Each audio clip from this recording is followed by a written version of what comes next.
What's up, guys? Welcome back to another episode of Missflips. In today's episode, I am working on a family heirloom of my boyfriend's. My boyfriend and I are big fans of the game Magic the Gathering, and if you guys don't know what that is, it is a trading card game. And if you guys haven't played this game, I highly recommend it. It is so much fun. It brings everyone together. It forces you to use strategy, and you can build your own decks and really combine a team. Couldn't recommend it enough. But anyways, we are turning his family heirloom into something that we can both use to store our Magic cards. But before we move on to that, I just really want to thank you guys for being interested in upcycling and recycling and saving things from their potential dumpster life. Reducing waste is more important than ever. So refurbishing, buying used stuff from thrift shops, Goodwills, all that sort of stuff is so good. You're repurposing something, giving it life, and also kind of sort of helping the planet if you think about it, which we really need right now. It's more important than ever. So think of ways that you can reduce. If you guys want to head over to my personal Instagram, I have so many videos that you guys can look at where I talk about how you can personally reduce your carbon footprint. But hey, let's get flipping. So I started this project kind of close to when we moved, so my garage was an absolute mess before I started working on it. So I had to go in there and get organized just so I could have a clear space to be able to work. I do eventually plan on completely redoing this garage, putting new shelves in and cabinets and all that sort of stuff to hold all of my things, but for now, this is what we got, so this is what we're working with. Speaking of working with, this is the piece that we're working on today. It's not too bad. All it has is a few layers of paint on it and some scuffs here and there. The drawers are a little wonky. Some of them can't be closed all the way and are difficult to pull out and whatnot. But other than that, it is solid maple and has been in my boyfriend's family for a few generations now. So it's pretty cool and pretty old. So the first thing I wanted to do with this piece is clean it. I am using my own solution that I made at home using white vinegar, baking soda, and water, and it is an awesome degreaser. It gets off really tough stains and is just great for getting rid of any gunky stuff that's already on the piece. And plus, you don't have to use any of those harsh chemicals that come in regular cleaners. And also, you can do it with only using glass bottles and recycle the glass after you're done. It's awesome. My boyfriend and I had already been using this piece to store our cards in, so we already had put some wooden slats in the drawers to hold our cards, but this made it a little bit difficult to get the hardware off, so I did end up having to take out the front two slats to fit in my screwdriver. And as you can see, I am just zoning out, just trying to get this board out.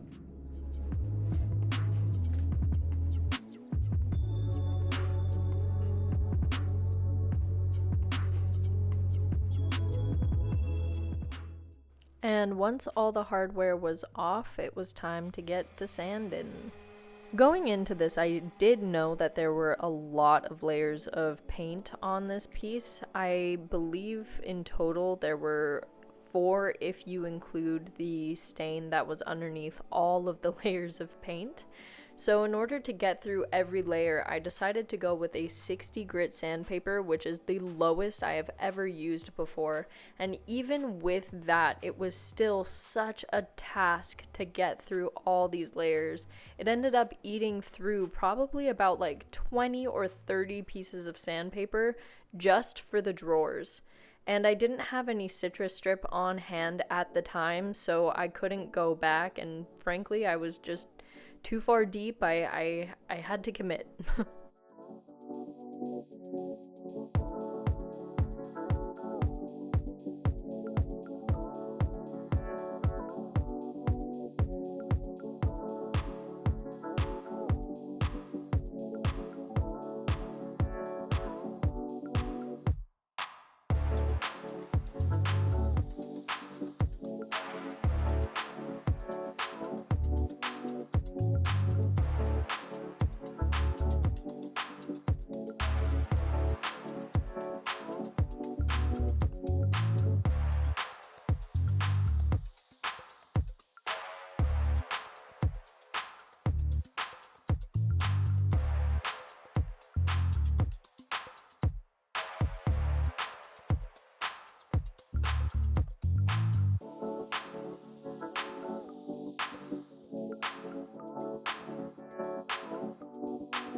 And then finally, once all the paint was gone, I was able to go there with a 120 grit and get off all of the remaining little bits here and there. And this also helped with any squiggly lines that were left behind by the 60 grit. And now I am just going in and getting all the paint off of the hardware. This was probably one of the more challenging parts. The paint was just being really, really stubborn, and the blue paint was kind of smudging into the wood, which got kind of annoying. But anyways, I decided to move on to citrus stripping the rest of the piece, and this honestly made it a lot easier. I don't really like using saran wrap, so I just made sure to put a hefty amount of citrus strip onto the piece beforehand, and this made sure that the citrus strip didn't end up drying out. And I also didn't let it sit for hours. I only let it sit for maybe 15-20 minutes. And maybe this was to my detriment because it didn't get all the layers of paint off, but honestly, I think it's worth it because I hate using saran wrap. It's just such a waste. But yeah, just apply a hefty amount and let it sit.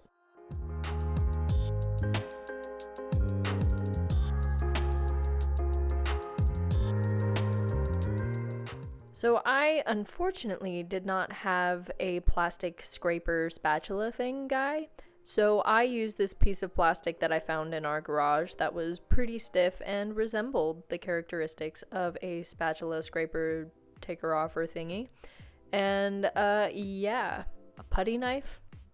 That's probably what it's called, right? Plastic putty knife? Yeah, that sounds right. So once I got the top layer off, I made sure to go in there with a second coat of citrus strip and just soak it down like I did before, and then let it sit for a couple more minutes and then scraped it off again. And this time it seemed to work a little bit better. So after scraping all the paint off of the top, I of course had a mound of paint that was filled with citrus strips, so I decided to try smearing that used citrus strip on the side of the piece and seeing how that would work. Because in my head, I'm thinking, hey, this has citrus strip. Maybe it would peel off the paint. It kind of worked, sort of. I would not recommend it, but I personally would do it again, maybe. But yeah, it's just figuring out ways to reduce and repurpose, guys. And before we get to standing, we have one last step, which is just to unscrew these babies, which I believe were little brackets to put a mirror. And so yeah, they were gonna get in the way of my sander, so I just decided to unscrew them before I got to it. So again, I am starting off with a 60 grit just to eat through all the leftover paint. And then afterwards, I'm gonna be going in with a 120 grit.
So because the 60 grit sandpaper is so coarse, it often leaves behind these little squiggly marks that you see right here. And so I went in with a 120 grit and was just really careful to look out for those spots where those were, because then if you stain over that, it'll show up in your stain and just look unfinished and unprofessional.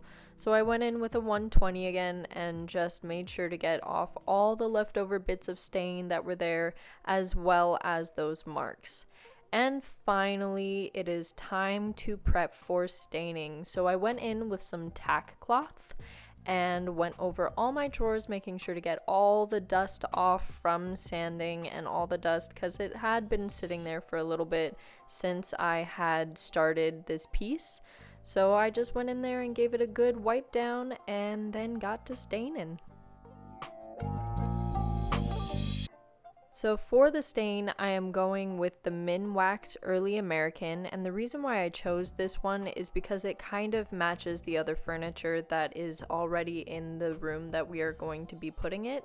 And honestly, I fell in love with this color. I think this is going to be my new go-to stain. It is beautiful. It just makes it look really natural and brings out all the beautiful grain in the wood.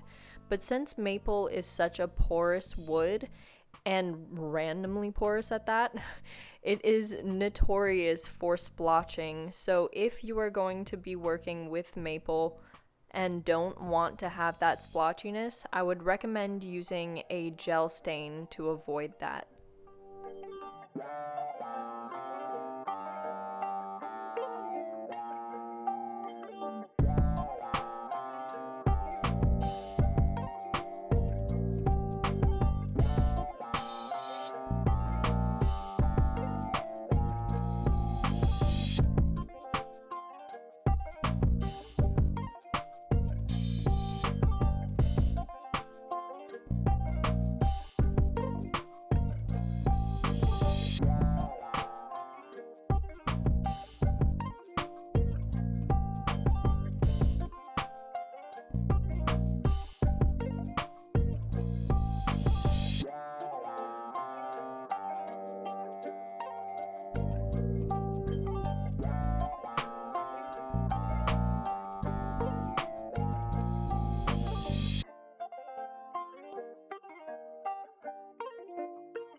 For the wood slats, as I said before, we had already put them into the drawer before we ever decided to refurbish this piece, but it's super simple to do. All you have to do is measure the width of the drawer and also the depth of it, and I would recommend putting in whatever size card you are going to be having in there. That way you can really measure out how far apart the wood needs to be. And you can go to your local Home Depot or Lowe's and have them cut the wood for you. It's super simple. And yeah, we decided to use Gorilla Glue to hold it in. I personally like the idea of Gorilla Glue because it's really easy to peel off if it's already dry and not too challenging to get the wood out if you ever do decide to repurpose it for something else.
So this is the room that it is in, and this is the space that it is going to be occupying. In between those two chairs, we eventually plan on having a high top play table where we can play our cards and have them right there in our sweet little storage cabinet.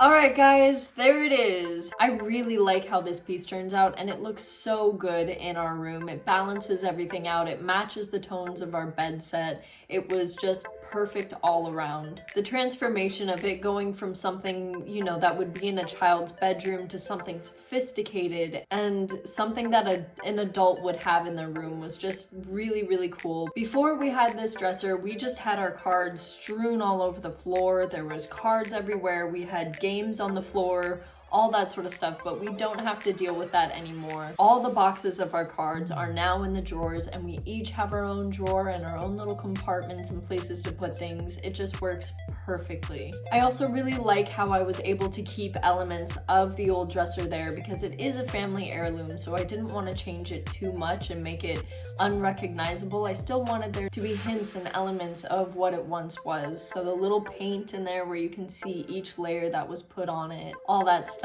just really makes me happy. But anyways, with that being said, let's talk numbers. So for the piece, obviously it was free. For the stain, we spent about $8, and then for the citrus strip, we spent about $12. And honestly, that was pretty much all I used on this piece. I didn't really have to buy anything else because I already had a sander. Oh, the wood that we put in there was actually wood that was already there because we had already been using this piece for storing our cards. But you can get one sheet of wood that we used for I think like $17 or $18 at Home Depot or Lowe's, either one. We didn't even glue down the wood for one of the drawers because we cut them so perfectly that they just kind of stuck in there and stayed. So, I mean, if that's the case, you don't even need glue.